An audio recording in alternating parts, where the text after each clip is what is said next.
السلام عليكم. هعمل معاكم النهاردة عيش اللبن الرايب. يعني لو عندك لبن وقراب منك بلاش ترميه، اعملي بيه ألذ عيش شامي أو عيش الطاسة من غير أي تكلفة. يعني هيكلفك بس نص كيلو دقيق وهتعملي كمية حلوة من العيش. وزي ما احنا شايفين كده، شايفين العيش طري قد ايه.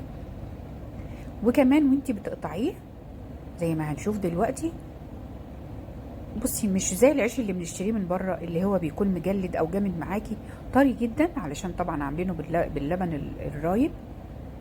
شايفين حلو قد ايه؟ بجد جميل جدا وهيعجبكم. يلا بقى نبدأ الوصفة ونقول بسم الله الرحمن الرحيم.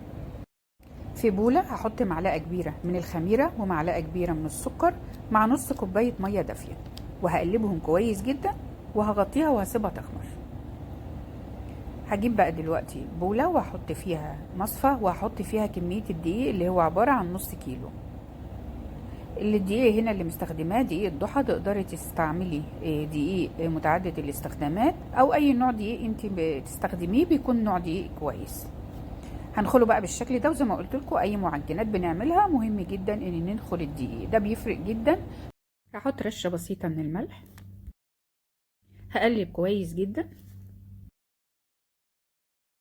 ودي الخميرة، وزي ما قلت لكم لازم اختبرها بره شوية علشان اتأكد ان هي نشطة، وبعد كده هحطها على الدقيق.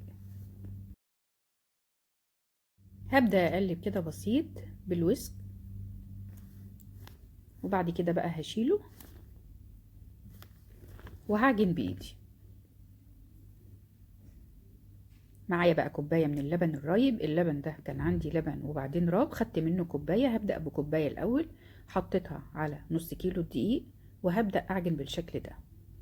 هشوف بقى محتاجة معايا تاني ولا لا، هنشوف دلوقتي وهقول لكم المقدار اللي أنا حطيته. هعجن بقى زي ما شوفنا كده، هقعد أعجن فيها لغاية العجينة ما تتلم معايا وتبقى عجينة ناعمة. بعد ما حطيت كوباية اللبن الرايب لقيت محتاجة تاني، حطيت كمان ربع كوباية. يعني دلوقتي حطيت كوباية وربع وهعجن تاني. وبعد ما لميت العجينة وبقت ناعمة معايا بالشكل ده، هنزل بمعلقتين من زيت الزيتون، ودي اخر خطوة بعملها. وببدأ اعجن تاني، هعجن فيها بقى كتير حوالي 10 دقايق، وهنزلها بقى على اي سطح مرشوش بالدقيق علشان اكمل عجن فيها.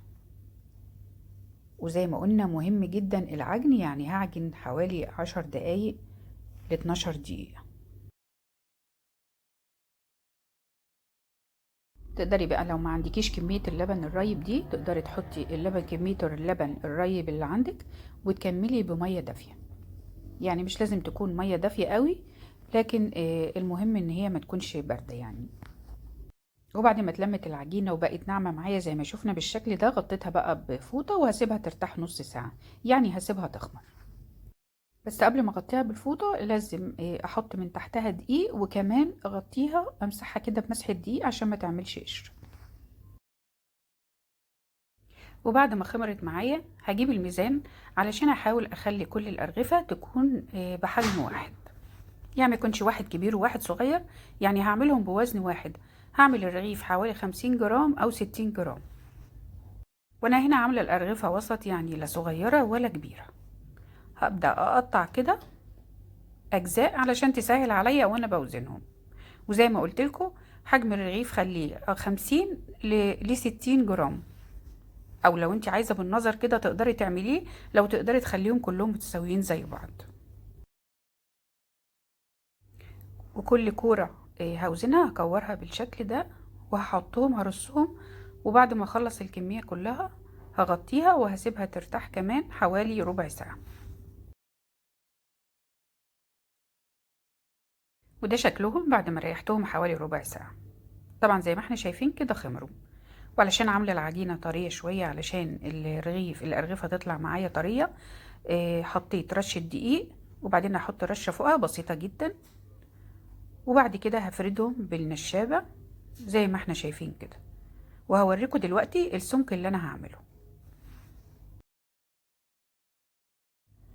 بصوا بقى كده، ده هيكون سمكه. شايفين السمك بتاعه عامل ازاي؟ بالشكل ده. وكل رغيف بقى هحطه جنب التاني لغاية ما خلصت الكمية بالشكل ده، حطيتها كلها على سطح مرشوش وسبتهم جنب بعض، ما حطيتهمش فوق بعض، وهغطيهم واسيبهم يرتاحوا 10 دقايق. بحط رشة دقيق كده، وبعدين بعمل بالنشابة واقلب من كل جانب بالشكل اللي احنا شايفينه ده علشان ياخد الدقيق من السطح المرشوش. ودي الكمية كلها بعد ما خلصتها. واغطيهم بكيس بلاستيك بالشكل ده عشان العجينة ما تلزقش في فوطة لو انا غطيتهم بفوطة، عشان انا هنا مش حاطة دقيق على الوش.